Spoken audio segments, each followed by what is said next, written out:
Bonjour à tous et à toutes, bienvenue dans ce live talk intitulé IA vidéo entre innovation et cadre juridique. Selon la dernière enquête BDM, sortie en juillet dernier, 73% des professionnels déclarent utiliser l'IA dans leur quotidien.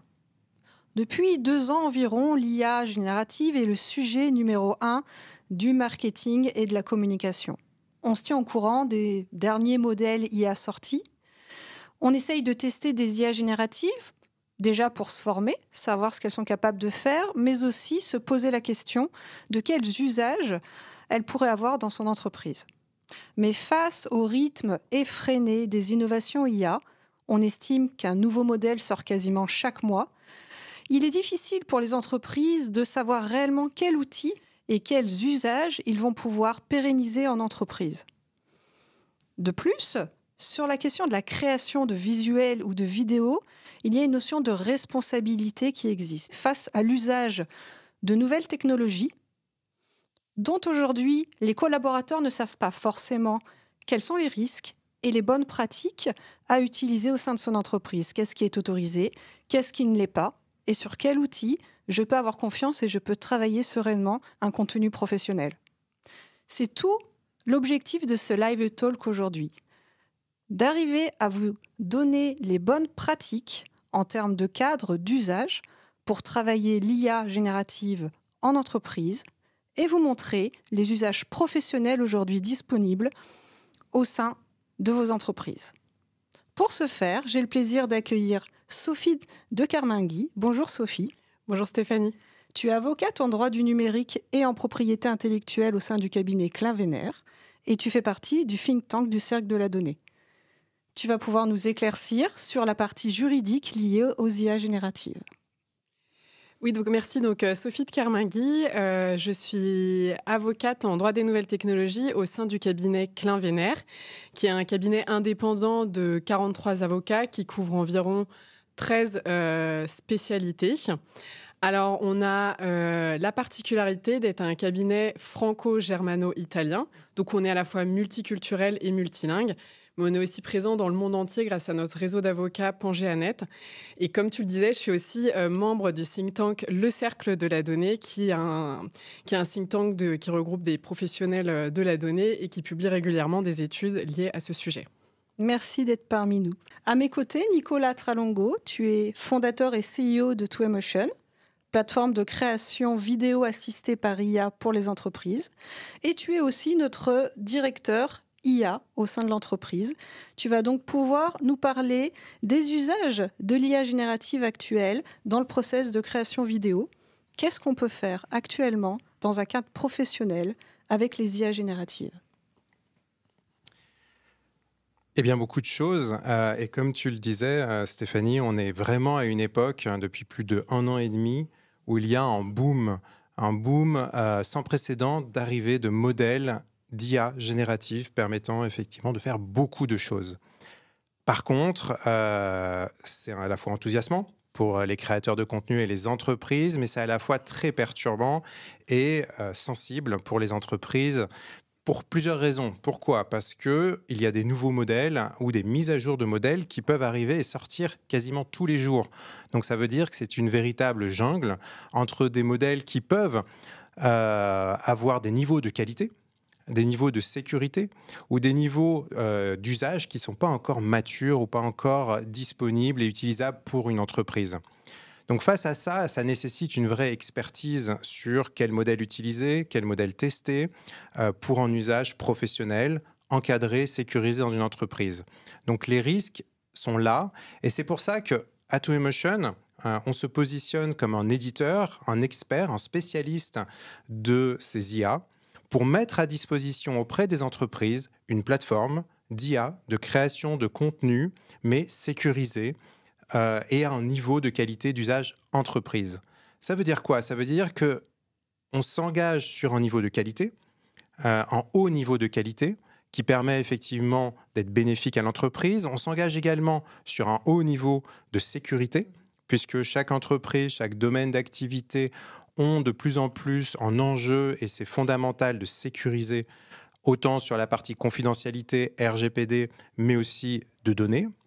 et sur un niveau aussi d'accessibilité. C'est-à-dire que les technologies, les outils qui sont au sein de 2Emotion sont faits pour être intégrés, simples, utilisables, fonctionnellement et opérationnellement par les équipes. On va parler et on va montrer un petit peu des exemples, et c'est là que ça devient intéressant, effectivement, de comment on utilise et comment on peut utiliser l'IA dans la création de contenu. Donc, partons effectivement d'un prompt qui permet de créer un visuel. Nombreux sont les modèles d'IA qui permettent de faire ça. Par contre, l'avantage d'être dans un outil intégré permet d'ajouter la dimension identité photographique d'une marque. Et quand on prompte effectivement une femme assise dans un canapé, ce ne sera pas n'importe laquelle, ce sera un visuel qui intègre justement le style colorimétrique, photographique, d'inclusivité, de diversité de l'entreprise pour pouvoir permettre effectivement de créer des visuels adéquats. On va la nommer Claire, cette personne. Donc, on a créé effectivement une photo de Claire avec l'IA. Les grands avantages des technologies d'IA générative vont permettre d'éditer et de créer des variations très simplement de visuels. Donc, par exemple, on a effectivement mis une autre tenue, enfin une autre position, pardon, une autre attitude à cette fameuse Claire. Et ça, traditionnellement, ça nécessite des shootings, des tournages, même avec un as de Photoshop, c'est des choses qui sont très difficiles à faire, là où maintenant c'est plus accessible, on va pouvoir changer de position, changer d'attitude et mettre en scène, voire changer d'exécution pour aller sur une exécution d'illustration. On peut aller plus loin. Et justement, continuons avec cette personne, Claire. Imaginons, donc on a mis en notre logo 2Emotion sous format d'un coussin et que l'on souhaite promouvoir cet objet. Eh bien, du coup, on va pouvoir mettre en scène Claire qui ouvre un colis et qui sort ce coussin 2Emotion. Donc, du coup, on va pouvoir combiner, ça c'est la puissance également des IA génératives, de combiner des éléments ou dans un usage plus industriel, de prendre Claire, de mettre effectivement une machine et de combiner en la mettant dans une attitude professionnelle d'utilisation de cette machine. Donc de la même manière, ça ouvre des possibilités assez fortes de créer du contenu professionnel vraiment dédié à son usage et qui est beaucoup plus accessible. Passons à l'étape où on va les mettre en vidéo et c'est ça qui est intéressant. Et du coup, on a fait plusieurs illustrations. Donc on a pris Claire que l'on a mis effectivement en train de déballer son colis et d'être heureuse de serrer effectivement son coussin 2Emotion, mais autrement dans l'univers industriel en train de manipuler une machine, où on est allé un peu plus loin pour pousser l'exercice en égérie dans marque de parfum ou de marque sportive. Et là, on est parti de la même personne, d'un visuel de Claire, d'une création, et on va jusqu'à une mise en vidéo qui permet justement la création d'un contenu de grande qualité et d'une manière beaucoup plus accélérée et beaucoup plus fluide. Faire parler. Faire parler est en usage dans la création de contenu puisque, effectivement, quand on fait des vidéos, eh bien, il y a une transmission. On a 2Emotion, donc les outils que je vous ai montrés sont des outils qui sont proposés dans la suite 2Emotion. Donc, on a à 2Emotion la possibilité de faire des voix off, donc qui permet de rendre les vidéos plus accessibles avec de l'IA. Mais on a maintenant une innovation dont je vais vous présenter maintenant qui permet de travailler l'avatar, c'est-à-dire de faire parler des personnages, des ambassadeurs digitaux qui n'existent pas et de rendre accessible finalement la création de contenu parlé avec l'avantage de la simplicité, de la rapidité et de la haute qualité, de la qualité cinéma. Donc je vais vous montrer, donc on va vous montrer la vidéo de justement que permet cette technologie cinématographique Avatar. Je suis très heureuse de vous présenter les avatars IA de 2Emotion, une innovation qui permet de donner un visage et une voix à vos messages. C'est une révolution pour vos communications internes et externes. Pas besoin de tournage, vous pouvez directement incarner vos idées avec un avatar. Vous allez pouvoir présenter et valoriser votre entreprise. Expliquer et promouvoir un produit ou un service. Formez vos clients et collaborateurs. Parfait pour des tutoriels pédagogiques. Usable in all languages for perfect accessibility. Vous disposez maintenant d'ambassadeurs pour donner une dimension authentique et puissante à vos vidéos. Donc, comme vous avez pu le voir, l'ensemble de ces personnes n'existe pas. Ils ont été complètement créés. Les décors ont été effectivement créés également sur mesure par rapport à des usages. Et on peut choisir des positions, choisir le texte qu'ils vont vocaliser et avoir finalement un rendu, tournage de ces personnes pour pouvoir les utiliser dans la création de contenu professionnel. Donc on est vraiment à une époque où justement ces IA de création de contenu permettent des nouveaux usages très puissants. Après, effectivement, c'est là où il y a une expertise et le fait d'avoir un outil et un éditeur, un expert qui vous accompagne à tirer profit pour que vous ne soyez pas juste une entreprise qui va essayer de rattraper un retard sur l'IA, mais qui peut devenir un leader de l'utilisation de l'IA dans la création de contenu professionnel. Eh bien, c'est notre mission à 2Emotion. Et si vous voulez échanger avec un expert IA spécialiste vidéo, puisqu'il y a encore beaucoup d'autres choses qu'on pourrait montrer. Merci Nicolas. On voit que ça va vite. La plupart de ces IA génératives, il y a encore quelques années, n'existaient pas. Ça vient transformer la manière dont on travaille ces sujets-là. Il y a une loi qui existe aujourd'hui, l'IA European Act, Sophie, qui essaye d'encadrer l'usage général des IA, pas forcément que de l'IA générative. Cette loi, elle est importante de la connaître pour une entreprise, pour savoir ce qu'elle souhaite encadrer et savoir effectivement ce qu'elle dit des usages de l'IA aujourd'hui. Est-ce que tu peux nous présenter brièvement cette loi, l'IA European Act, et les principaux points sous-jacents qui touchent à l'IA générative ? Alors oui, effectivement, il s'agit d'un règlement européen. Donc c'est le règlement sur l'intelligence artificielle qui date du 13 juin 2024. Alors ce règlement-là, il rentre en application, certaines obligations sont rentrées en application depuis le février 2025 jusqu'au 2 août 2027.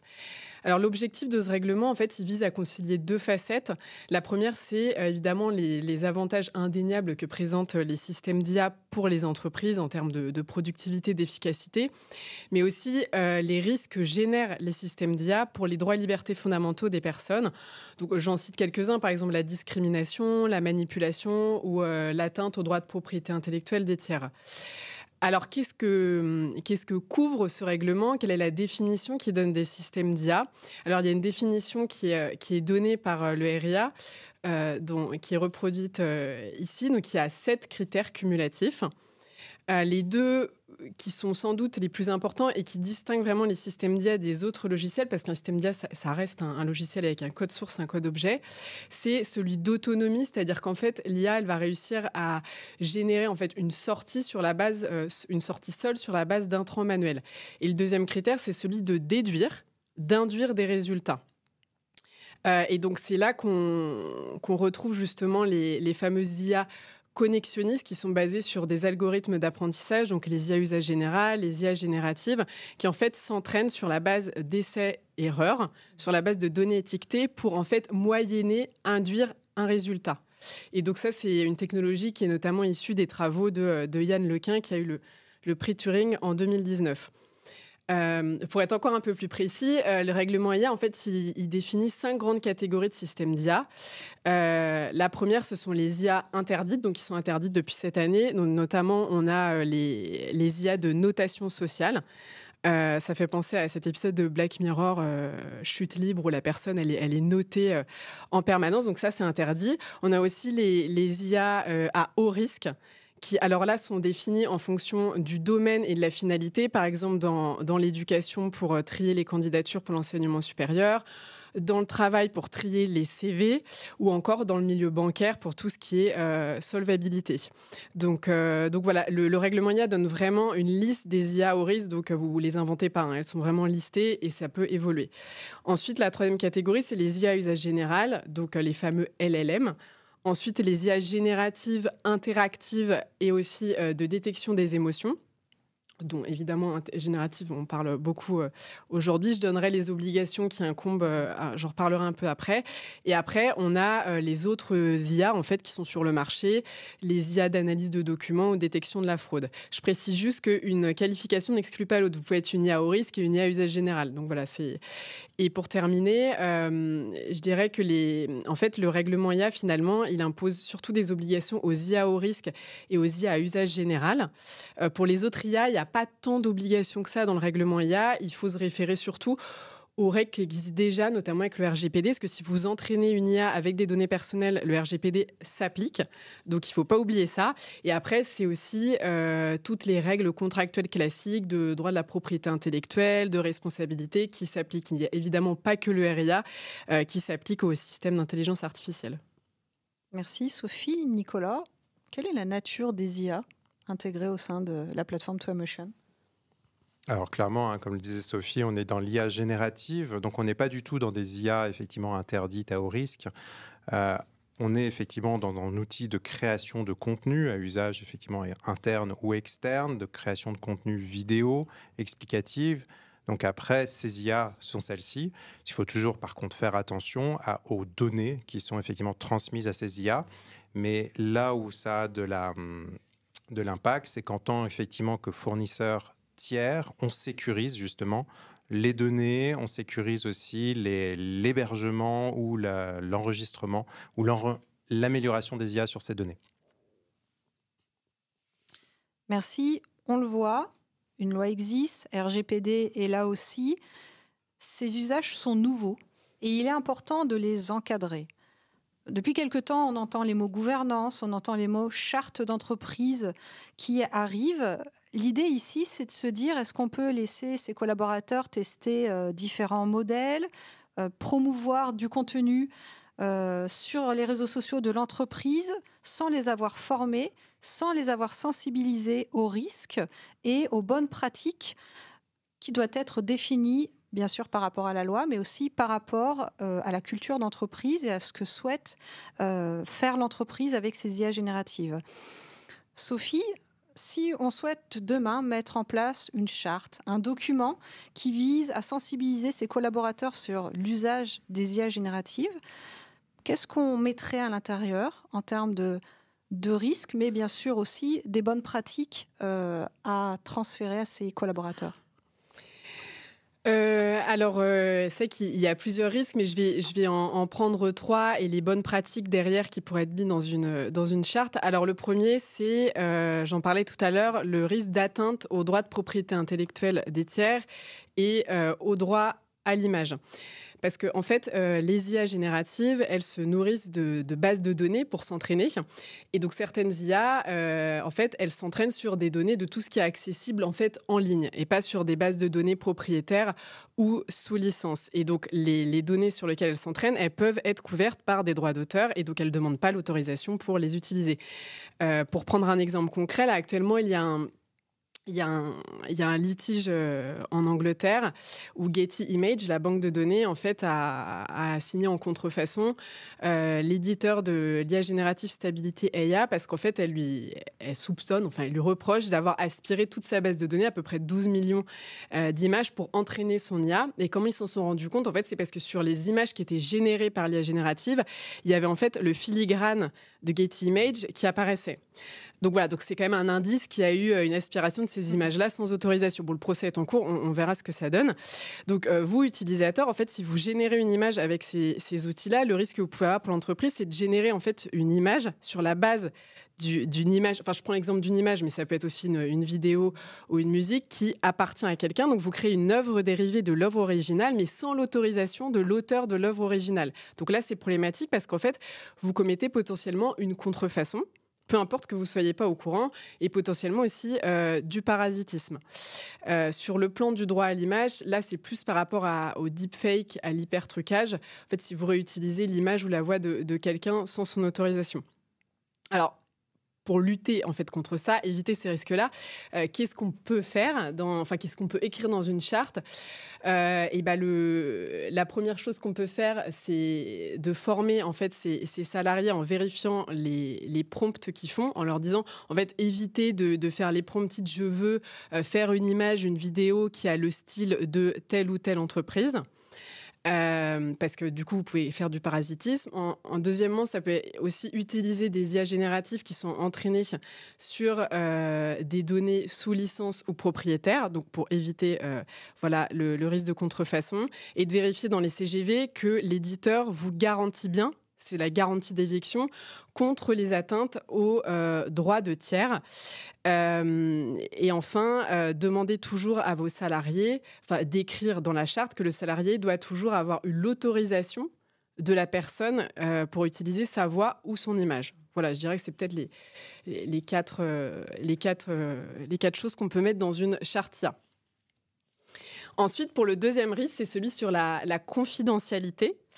Effectivement, on a aujourd'hui un peu des statistiques qui ressortent. Il y a à peu près un salarié sur 2 qui dit aujourd'hui avoir utilisé déjà une IA dans son entreprise sans en parler à sa hiérarchie. Donc, c'est ce qu'on appelle le shadow AI. Alors, qu'est-ce que c'est le risque ? C'est le risque qu'en fait, les salariés, ils mettent dans leur prompt, dans leurs inputs, en fait, des données confidentielles de l'entreprise couvertes par le secret des affaires ou des données personnelles qui sont protégées par le RGPD.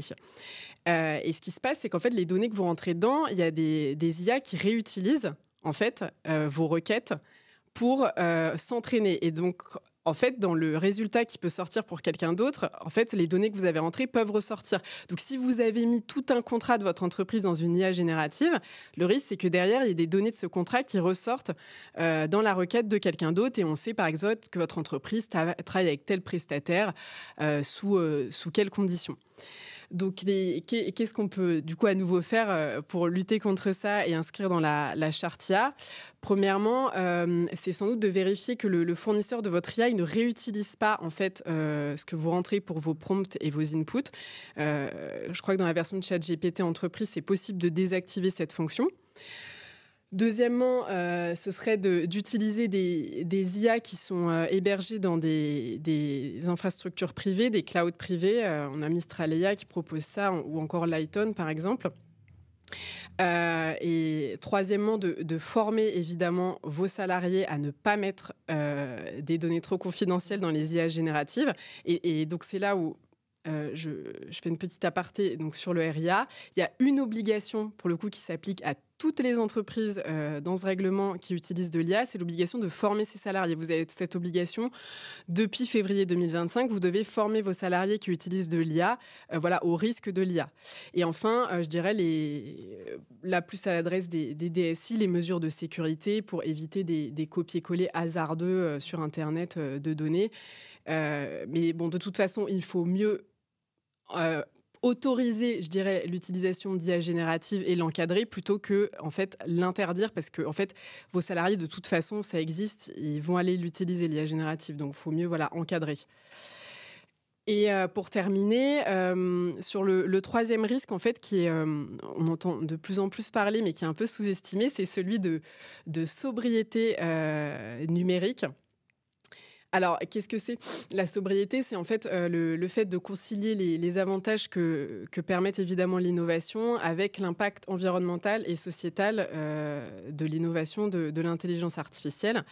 Et j'aime bien rappeler cette phrase de Jacques Ellul, qui est un philosophe qui était assez précurseur, qui disait que tout progrès en fait technique se paie.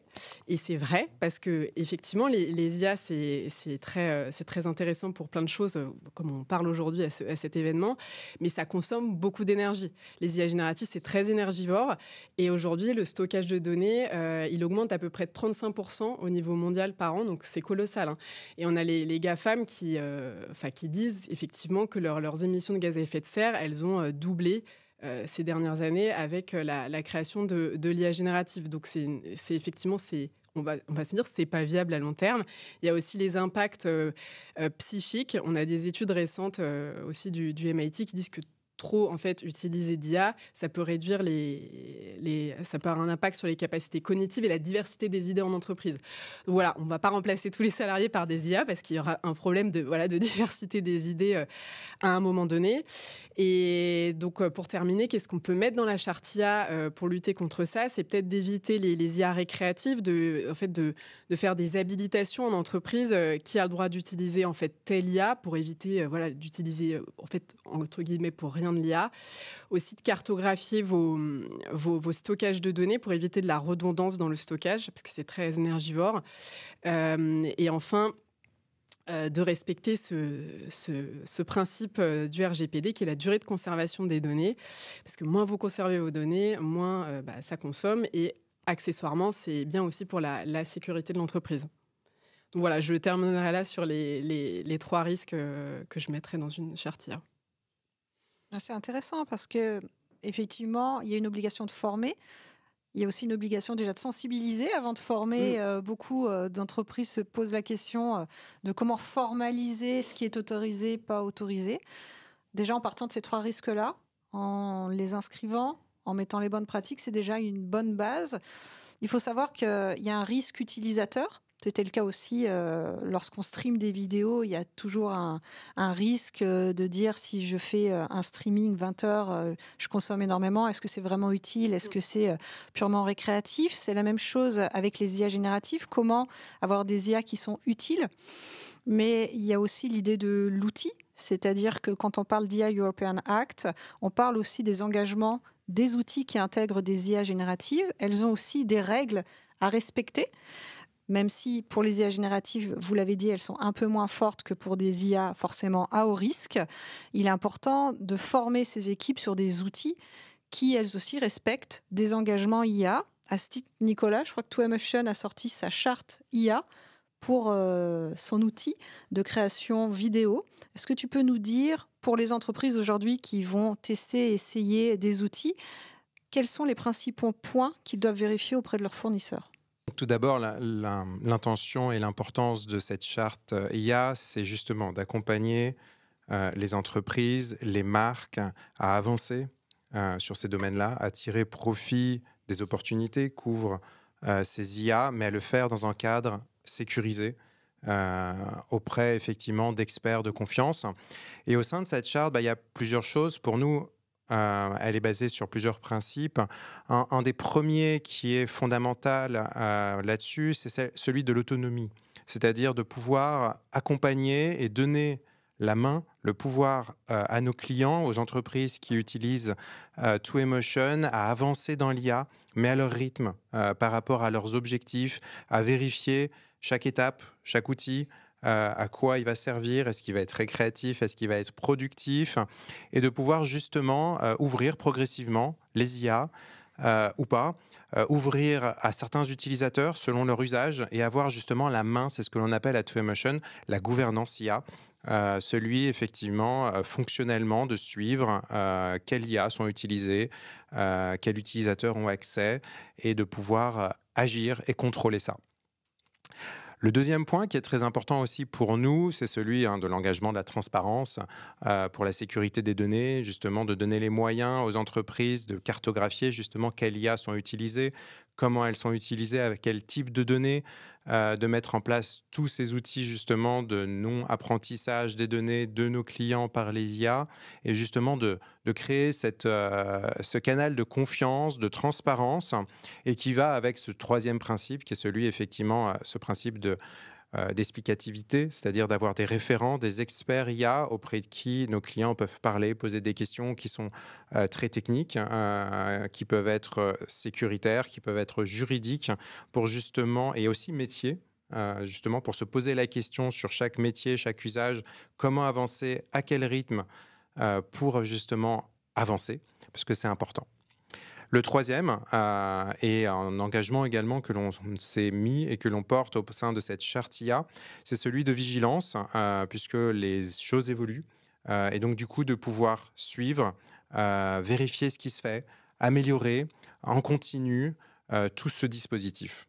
Donc par ces 4 engagements, cette charte IA qui a fait effectivement 2Emotion et qui se retransmet par des actions concrètes et des outils fonctionnels concrets que l'on met à disposition de nos clients de gouvernance IA, eh bien, on permet justement, et pour nous c'est important, ça fait partie de nos valeurs, de donner les moyens des entreprises d'avancer et des marques d'avancer, de tirer vraiment profit de ces IA dans un cadre sécurisé.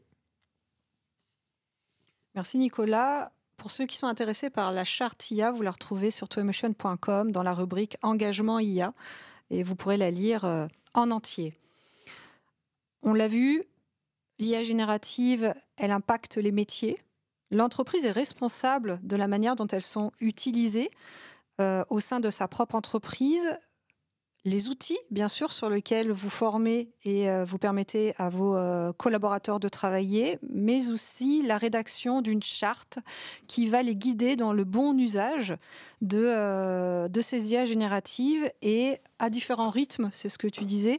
Toutes les équipes n'ont pas besoin des mêmes IA génératives, toutes les équipes n'ont pas besoin d'aller au même rythme sur ces sujets-là.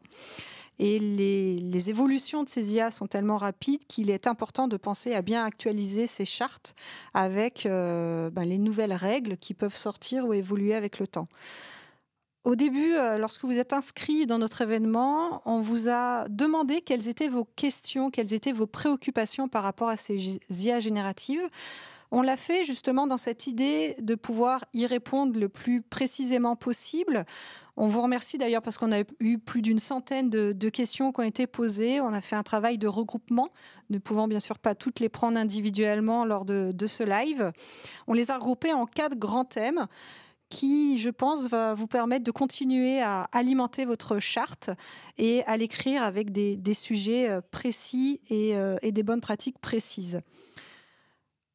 Premier thème, tout ce qui touche au droit à l'image et à la propriété des œuvres, mais dans un cadre assez spécifique parce que dans le marketing et la communication, on utilise beaucoup les banques d'images et de vidéos libres de droit. Et donc la question se pose effectivement de se dire, mais jusqu'où je peux me permettre de prendre un média libre de droit et le transformer, on l'a vu avec Nicolas, ça peut aller juste d'une image jusqu'à la mise en scène dans un avatar, jusqu'où je peux aller avec une image ou une vidéo prise dans une banque libre de droit, Sophie? Oui, alors effectivement, c'est une très bonne question. Je commencerai par dire que la notion de libre de droit, en fait, elle a pas de définition juridique en tant que telle. Elle recouvre en fait des réalités contractuelles assez diverses. Donc moi, la première qui m'est venue à l'esprit, c'est celle d'une image gratuite, en fait. Mais qui veut dire gratuite ne veut pas dire que vous pouvez l'utiliser comme vous voulez et notamment à des fins commerciales. Parce que voilà, il y a des images que vous pouvez utiliser gratuitement, mais vous n'avez pas le droit de les utiliser pour faire la promotion de votre entreprise. Voilà, donc il faut bien regarder ce que la licence vous permet. Après, il y a les banques d'images qui, en fait, où vous payez une image ou une vidéo en one-shot, ou alors vous payez un abonnement et vous avez accès à plusieurs contenus. Et dans ce cas-là, souvent, en fait, les droits sont étendus. C'est pour ça qu'on dit libre de droit, parce que les droits sont... vous en avez plusieurs, notamment celui de modification, d'adaptation. Par exemple, sur Pixabay, j'ai regardé, c'est possible en fait avec une image qui fournissent pour laquelle vous payez de modifier cette image en supprimant le fond, en supprimant certains objets. Donc là, vous avez un vrai droit d'adaptation. Mais donc, ce qu'il faut retenir, c'est qu'il faut vraiment aller regarder en fait ce que permet la licence en fait des images libres de droit auxquelles vous avez accès. Et il y a un dernier point, c'est si en fait vous utilisez des contenus qui sont des contenus artistiques, donc en fait qui ont été divulgués vraiment avec cette finalité, dont le caractère original est vraiment mis en avant. Parce que pour rappel, un contenu est protégé par le droit d'auteur à condition qu'il soit original. S'il n'est pas original, il n'est pas protégé. Donc dans ce cas-là, si vous avez eu des droits pour utiliser un contenu artistique, il faut que vous fassiez attention, même si vous avez le droit d'adaptation de ce contenu-là, à respecter le droit moral de l'auteur. C'est-à-dire, en fait, vous devez respecter l'intégrité de l'œuvre et ne pas la dénaturer. Alors, il y a de la jurisprudence à ce sujet-là. Notamment, il y avait la photo d'une mannequin pour une campagne publicitaire qui était en partie nue et qui avait été réutilisée par une autre entreprise en la rhabillant avec des billets de banque. On a considéré que c'était une atteinte au droit moral de l'auteur, ou l'utilisation d'une musique d'un groupe de rock français dans la bande-annonce d'une émission de télé-réalité. Voilà, c'était un usage commercial qui était fait. Donc voilà, il faut faire attention à ça dans le libre de droit.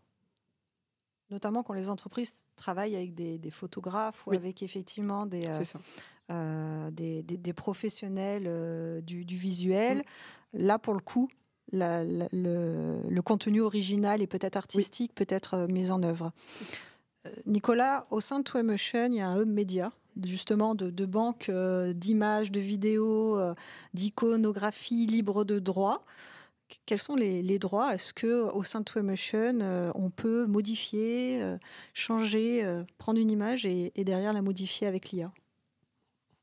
Oui, évidemment, et tout à fait. C'est des choses sur lesquelles on veille vraiment que effectivement le contenu puisse être modifié, puisque c'est fondamental pour un usage d'entreprise de l'adapter et qui puisse être utilisé commercialement, puisqu'effectivement nos clients, les entreprises, les marques ont de la communication interne, mais aussi de la communication externe, commerciale. Donc on y veille vraiment, vraiment là-dessus, ce qui permet justement d'aller dans l'esprit de donner un cadre de confiance sécurisé où effectivement les créateurs de contenu vont avoir ces questions qui sont gérées pour eux. Merci. J'ai une deuxième question qui est intéressante sur le sujet. Si cette fois-ci, je ne pars pas d'un média que j'ai été téléchargé sur Twemotion ou dans une autre banque libre de droit, mais j'utilise une IA générative pour créer à partir d'un prompt mon image ou un extrait vidéo, à qui appartient au final, Sophie, cette nouvelle création ? Alors habituellement, ce qui est dit souvent dans les conditions générales des IA, c'est que ça appartient à celui qui crée en fait, qui crée l'image, parce qu'en fait c'est à partir du prompt, parce que la créativité elle vient du prompt en fait. Donc l'image générée, elle appartient à celui qui a créé le prompt, au salarié et donc à l'entreprise. Mais il faut quand même vérifier quand en fait vous concluez un contrat avec un éditeur d'une IA générative, ce point-là, c'est vraiment fondamental de regarder, surtout si derrière vous revendez en fait le contenu que vous avez généré à vos clients, il faut que vous en ayez bien les droits. Donc a priori, ça vous appartient, mais attention, il faut quand même regarder. Merci. Nicolas, tu veux rajouter quelque chose là-dessus ou... Non. Ok. Passons à la deuxième question. Le deuxième thème qui est arrivé beaucoup dans vos questions parlait du consentement collaborateur. Là, on l'a vu, les IA génératives peuvent être prises à partir de banques d'images, peuvent être créées à partir de rien, mais on peut aussi utiliser une image, une voix, un extrait vidéo qui a été tourné d'un ou plusieurs collaborateurs de son entreprise. Aujourd'hui, lorsque je vais mettre dans des outils cette image, imaginons un collaborateur qui avait sur son bureau une tasse de café, je décide de la modifier pour mettre la plaquette de mon entreprise sur le bureau à la place de sa tasse de café. Je décide de réutiliser sa voix pour une formation, sur une vidéo ou de l'avatariser. Jusqu'où je peux, Sophie, utiliser l'image, la voix, la vidéo d'un collaborateur et jusqu'où je peux la transformer avec son autorisation ou sans son autorisation ? Oui, alors là aussi, c'était une très bonne question qui a été posée. Alors, tout d'abord, le principe de base, c'est qu'il faut demander, comme je le disais tout à l'heure, l'autorisation aux salariés d'utiliser sa voix ou son image. Donc voilà, c'est le préalable indispensable. Ensuite, la jurisprudence, de manière générale, enfin en tout cas pour les cessions de droit à l'image, est très stricte en fait. Vu qu'en fait l'image et la voix sont des attributs de la personnalité, en fait c'est vous. Elle demande en fait en quelque sorte un formalisme assez important. Il est nécessaire de préciser la durée de la cession de droit à l'image qui ne doit pas être illimitée, qui doit être à durée déterminée, notamment l'étendue géographique et aussi les supports. Donc en fait il faut être le plus précis possible, c'est ce qu'il faut retenir. Et pour ce qui est du droit de modifier via une IA pour faire par exemple un deepfake, ou juste pour modifier sans forcément faire un deepfake. Et moi, je recommanderais en fait de vraiment préciser que la modification va être faite par une IA, parce que c'est possible que la jurisprudence considère que si le salarié n'a pas donné son autorisation là-dessus, on considère qu'il ne l'a pas donné. Donc, mieux vaut être le plus précis possible là-dessus. Et pour ce qui est de la durée, je précise que si vous voulez utiliser en fait l'image ou la voix de votre salarié une fois qu'il est parti, tout va dépendre de ce que vous avez écrit dans le contrat de cession de droit à l'image avec lui. Si vous avez mis 6 ans, il faudrait dire même si le salarié part de l'entreprise, c'est une durée ferme de 6 ans, je peux continuer à utiliser son image pour les droits et les supports indiqués dans le contrat. Il y a juste un point un peu spécial, c'est qu'il y a certaines décisions qui considèrent que même s'il y a une durée en fait déterminée dans le contrat de cession de droit à l'image, vu que c'est des attributs de la personnalité, la personne peut quand même en fait rompre le contrat, le résilier, moyennant une indemnité pour l'entreprise s'il y a un préjudice. Mais ce qu'il faut retenir, c'est que c'est un droit quand même qui reste précaire si vous utilisez l'image et la voix de quelqu'un qui existe vraiment en fait, parce que voilà, c'est très personnel. Donc c'est pour ça que parfois ça peut être effectivement plus sécurisant d'utiliser des avatars de personnes qui n'existent pas. Nicolas, on l'a vu dans ce que tu nous as montré avec Twaymotion, on fait des avatars. Il y a aussi la voix off par IA. Est-ce qu'on peut prendre la voix d'un collaborateur sur Twaymotion ou son image et l'avatariser ? Alors, c'est des choses que l'on ne fait pas et que l'on ne recommande pas en fait dans les usages justement pour ça. Pour nous, il y a vraiment une différence entre sur un usage ponctuel d'une captation vidéo, d'un interview avec quelqu'un et de faire des traitements sur l'IA, des améliorations audio, de faire des modifications et d'avoir son consentement à ce moment-là pour pouvoir diffuser cette vidéo. Donc, il a une validation. Donc, il y a eu des modifications effectivement par l'IA, mais on a un consentement concret pour la vidéo, pour un usage précis. Par contre, pour avatariser, c'est des technologies où on sait faire, on a les compétences techniques pour le faire, mais en fait, on ne le fait pas justement pour ça. C'est-à-dire que avatariser une personne permettrait, en fait, dans l'absolu, de pouvoir lui faire dire des propos, tenir des propos, prendre des positions après son départ sur des choses qui peuvent être gênants ou non voulus et qui peuvent être générateurs de vrais problèmes auprès de la personne. Donc du coup, on va plutôt, et notamment tous les avatars que vous avez vus précédemment, sont des avatars de personnes qui n'existent pas. Donc on va plutôt chercher à créer des choses qui n'existent pas, qui vont devenir du coup un usage beaucoup plus libre pour l'entreprise. On est capable de faire aussi des avatars d'entreprise à la marque effectivement d'une entreprise.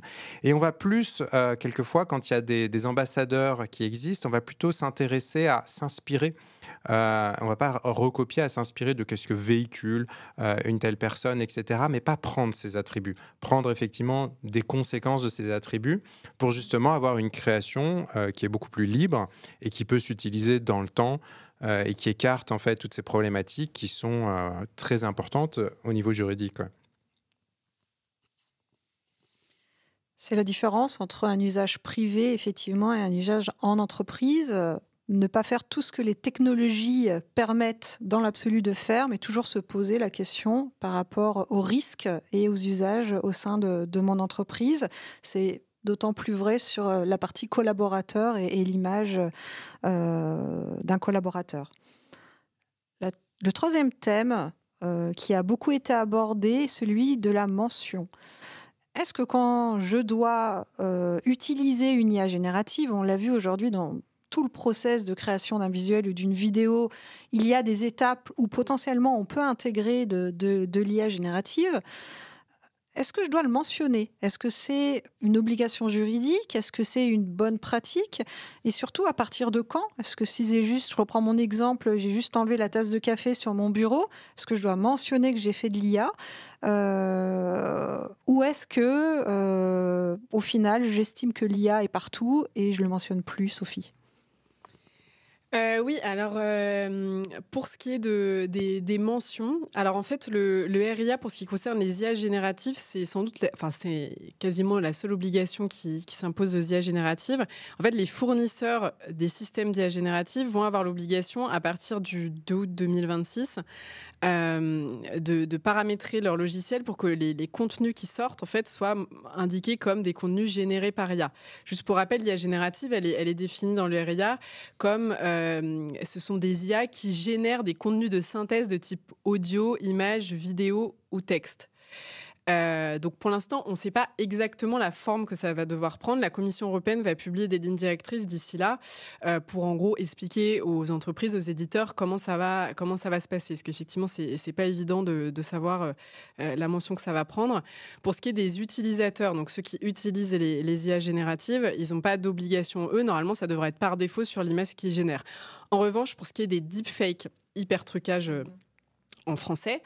Par contre, c'est à l'utilisateur, donc c'est celui qui fait le deepfake et le diffuse, de dire que c'est un deepfake. Et un deepfake, en fait, c'est défini par le RIA comme le fait de modifier en fait une image de quelqu'un ou d'un lieu en le présentant comme une ressemblance avec cette personne de manière à ce que les gens pensent que c'est la vérité en fait. Donc en fait, on peut penser que c'est cette personne qui a dit ça, que dans ce lieu il y a telle chose. Donc ça, pour le coup, il faudra mentionner que c'est un deepfake. Et pareil, la Commission européenne va publier des lignes directrices à ce sujet. Mais ce qui est intéressant, c'est de voir que c'est pas la première réglementation qui oblige à mentionner en fait ce type de contenu. Les influenceurs, depuis 2023, ils doivent aussi mentionner sur les contenus qu'ils génèrent de leur visage, il me semble, et de leur corps, que ça a été modifié par une IA. On avait aussi pour les publicités modifié, enfin en gros photoshopé sur les images. Mais c'est vrai qu'on peut se dire qu'on le voit pas, on voit pas cette mention forcément à chaque fois. On peut le voir sur les réseaux sociaux. Le problème, on en vient toujours à ce problème dans la loi, c'est qu'en fait, on fait beaucoup de lois. Dès qu'il y a un nouveau sujet, on fait une nouvelle loi. C'est très à la mode, si je peux parler, de fonctionner comme ça. Le problème, c'est qu'on n'a pas forcément les moyens de contrôle de police-justice derrière. Donc malheureusement, pas de contrôle, pas de sanction. Donc c'est vrai qu'il y a un problème, de fond là-dessus. Donc évidemment, je dis pas qu'il faudra pas respecter la loi, mais c'est vrai qu'il y a un manque de moyens de contrôle.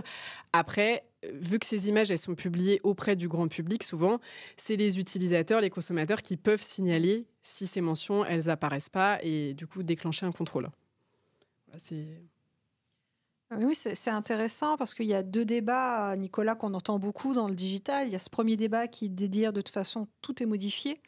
Donc c'est plutôt quand le contenu va être authentique qu'il faudrait noter contenu authentique et non modifié.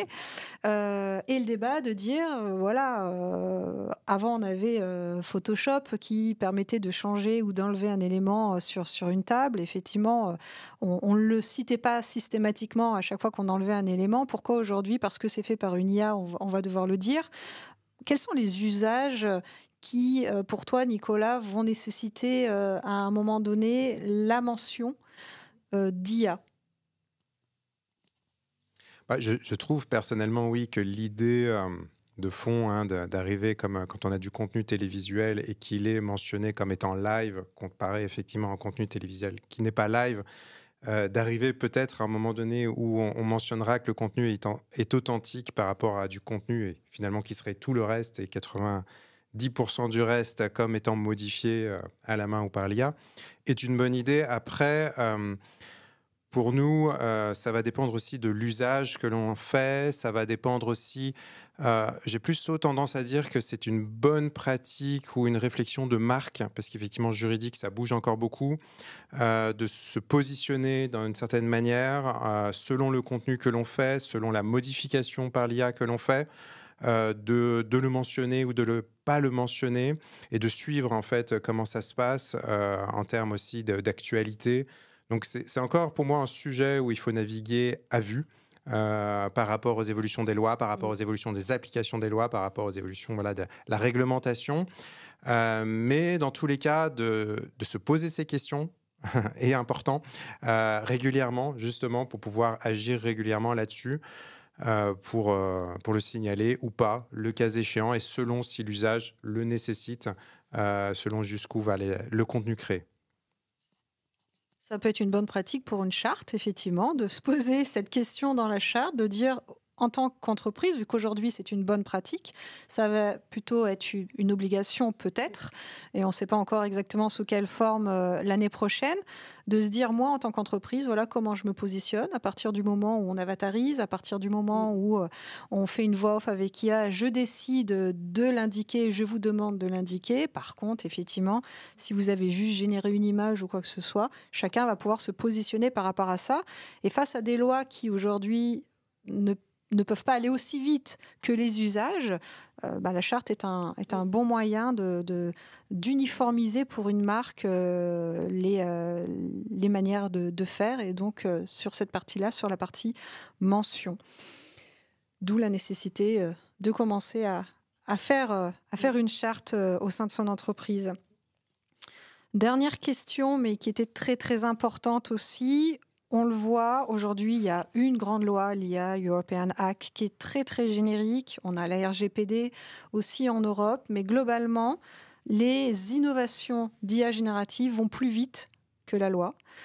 Les entreprises doivent tirer profit de ces technologies dans un cadre serein, avec des outils qui leur permettent.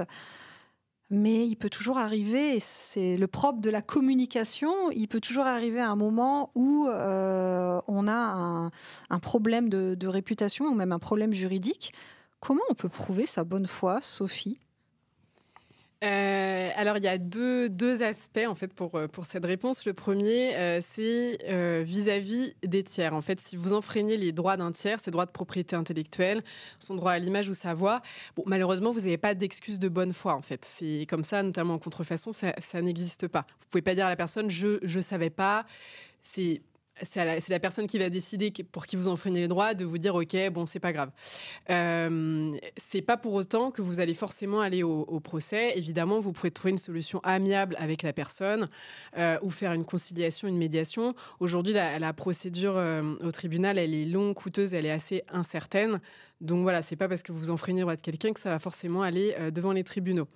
Après, l'autre aspect, c'est l'aspect compliance, donc du coup du règlement sur l'intelligence artificielle, mais aussi du RGPD. Là, c'est des contrôles qui sont faits par les autorités administratives, comme la CNIL. Alors, ces contrôles-là, ils sont faits ou de manière aléatoire, selon les axes de contrôle chaque année qui sont notamment publiés par la CNIL, ou s'il y a des dénonciations, en quelque sorte, des signalements qui sont faits par des utilisateurs, ça peut déclencher un contrôle. Je tiens juste à préciser que, comme pour le RGPD, le législateur européen, pour le règlement sur l'intelligence artificielle, a fait le choix en fait, d'une réglementation avec un contrôle a posteriori, donc qui laisse une charge de mise en conformité importante aux entreprises. Et le contrôle vient après, plutôt qu'un choix qui aurait été celui d'autorisation préalable de mise sur le marché, comme par exemple c'est pour le médicament, où en fait, c'est avant de mettre sur le marché que vous êtes contrôlé. Bon, le choix a été différent, donc le contrôle se fait après. Et donc, pour terminer, je tiens à rassurer les personnes qui nous écoutent. C'est pas parce que vous êtes contrôlé par une autorité administrative qu'il y a forcément une sanction importante derrière. Il peut y avoir une mise en demeure de se mettre en conformité qui débouche pas forcément sur une sanction. Ou alors, si vous coopérez, dans ces cas-là, la sanction, elle peut être réduite. Donc voilà, c'est sans doute les deux axes de ta réponse. Merci Sophie. Nicolas, tu veux ajouter quelque chose ? Aussi sécurisé que peut être mise à disposition un outil tel que le nôtre, pour nous, on aurait plutôt cette bonne pratique de recommander à nos clients de former et d'accompagner, puisqu'effectivement, pour prouver sa bonne foi, il faut vraiment être de bonne foi. Merci à vous. Merci pour tous ces éclairages. On a répondu à travers ces 4 thèmes à l'immense majorité des questions que vous vous posiez ou que vous nous avez posées en amont de cet événement. Pour toutes les questions un peu plus spécifiques, on a eu des questions métiers, des questions sur des droits à l'image spécifiques. Sophie se tient à votre disposition à travers son mail pour pouvoir vous faire une réponse peut-être plus personnalisée dans un second temps. Et pour tous ceux qui souhaitent poser des questions à un référent IA, savoir comment utiliser les IA dans leur propre contexte d'entreprise, vous pouvez soit contacter Nicolas par son mail ou tout simplement demander sur notre site web une démonstration de l'outil. Je vous remercie pour avoir participé à cet événement. Merci Sophie. Merci Nicolas. Et cet événement est maintenant terminé. Je vous souhaite un bon appétit à tous. Merci. Merci à vous. Au revoir.